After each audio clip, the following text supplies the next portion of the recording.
கர்த்தரும் இரட்சகருமாகிய ஆண்டவராய் இயேசு கிறிஸ்துவின் இனிய நாமத்திலே உங்கள் அனைவரையும் வாழ்த்துவதிலே பெருமகிழ்ச்சி அடைகிறேன்.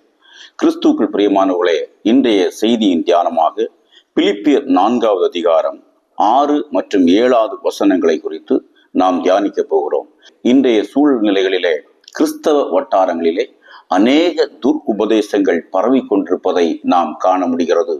ஏன் நாம் ஜெபிக்க வேண்டும், ஏன் உபவாசிக்க வேண்டும், ஏன் அழுது ஜெபிக்க வேண்டும், இப்படிப்பட்ட பொய்யான உபதேசங்கள் நம்முடைய கிறிஸ்தவ வட்டாரத்தை குழப்பி வருகிறதை நாம் அறிய முடிகிறது.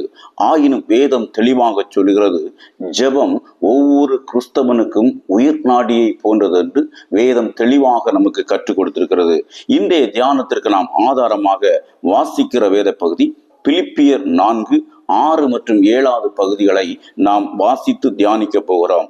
6வது வசனம் சொல்லுகிறது, நீங்கள் ஒன்றுக்கும் கவலைப்படாமல் எல்லாவற்றையும் குறித்து உங்கள் விண்ணப்பங்களை ஸ்தோத்திரத்தோட கூடிய ஜெபத்தினாலும் வேண்டுதலினாலும் தேவனுக்கு தெரியப்படுத்துங்கள்.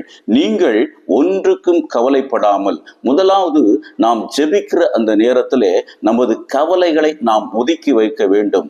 வேதம் நம்மிடம் ஒரு கேள்வி எழுப்புகிறது, கவலைப்படுகிறதினால் எவன் தன் வளர்ச்சியிலே ஒரு முழம் கூட்ட முடியும் என்று கேள்வி எழுப்புகிறதே. பிரியமானவர்களே, நாம் ஜெபம் வந்து விட்டால் எப்பொழுதெல்லாம் நாம் ஜெபிக்க கர்த்தரிடத்தில் நாம் உட்காருகிறோமோ அந்த நேரத்தில் என்ன செய்ய வேண்டும் என்றால், முதலாவது நமது கவலைகளை நாம் ஒதுக்கி வைக்க வேண்டும். இரண்டாவது காரியம், எல்லாவற்றையும் குறித்து நாம் ஜெபத்திலே எல்லாவற்றையும் குறித்து தேவனுக்கு தெரியப்படுத்த வேண்டும். நம்முடைய ஆசைகளையும் தெரியப்படுத்தலாம், நம்முடைய தேவைகளையும் தெரியப்படுத்தலாம். ஆனா தீர்வு என்னவென்றால் அவருடைய சித்தத்தின்படி நம்முடைய வாழ்க்கையில் நடக்கும். நமக்கு எது தேவையோ அதை அதினதின் காலத்திலே கர்த்தர் நேர்த்தியாய் செய்வார் என்று வேதத்திலே எழுதப்பட்டிருக்கிறது.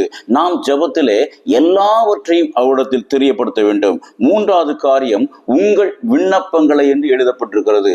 அதாவது ஜெபத்திலே நாம் ஜெபிக்கும் போது நாம் விண்ணப்பம் செய்ய வேண்டும், தாழ்மையோடு ஜெபிக்க வேண்டும், கெஞ்சி ஜெபிக்க வேண்டும். அதிகாரம் பண்ணக்கூடாது, கட்டளை கொடுக்க கூடாது. நாம் ஜெபிக்கிற நேரத்திலே கர்த்தராகிய ஆண்டவரிடத்திலே விண்ணப்பம் செய்ய வேண்டும். அதாவது நமது பரலோக எஜமானிடத்திலே நாம் கை வேண்டி கெஞ்சி ஜெபிக்க வேண்டும் என்று இந்த பகுதி கூறுகிறது. 4வது காரியத்தை பார்த்தீங்கன்னா, ஸ்தோத்திரத்தோட கூடிய ஜெபத்தினாலும் வேண்டுதலினாலும் தேவனுக்கு தெரியப்படுத்துங்கள். நாம் ஜெபிக்கிற போது ஸ்தோத்திரத்தோட கூடிய ஜெபத்தோடு கர்த்தரிடத்துக்கு தெரியப்படுத்த வேண்டும். ஸ்தோத்திரம் என்றால் என்ன? புகழ்ச்சி. நம்முடைய வாழ்க்கையிலே கடந்த காலகட்டங்களிலே எத்தனையோ வனாந்தரமான சூழ்நிலைகள், எத்தனையோ வெள்ளங்கள் பிரவாகித்து வருகின்ற இப்படிப்பட்ட சூழ்நிலைகள் கர்த்தர் நம்மை பாதுகாத்து நடத்தி வந்தாரே, அந்த நேரத்தில் நடத்தி வந்த கர்த்தர் இப்பொழுதும் நடத்த வல்லவராய் இருக்கிறார் என்ற எண்ணத்தோடு அவரை புகழ்ந்து ஜெபிக்கும் போது கர்த்தர் நம்ம ஜெபத்தை கேட்கிறார் என்று இந்த பகுதியிலே எழுதப்பட்டிருக்கிறது. 7வது வசனத்தை பார்த்தீங்கன்னா, அப்பொழுது எல்லா புத்திக்கும் மேலான தெய்வ சமாதானம் உங்கள் இருதயங்களை உங்கள் சிந்தனைகளை கிறிஸ்து இயேசுக்குள்ளாக காத்துக்கொள்ளும்.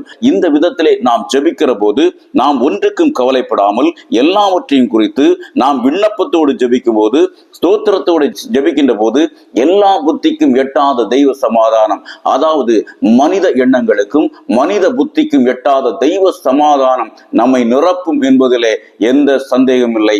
ஆமென்.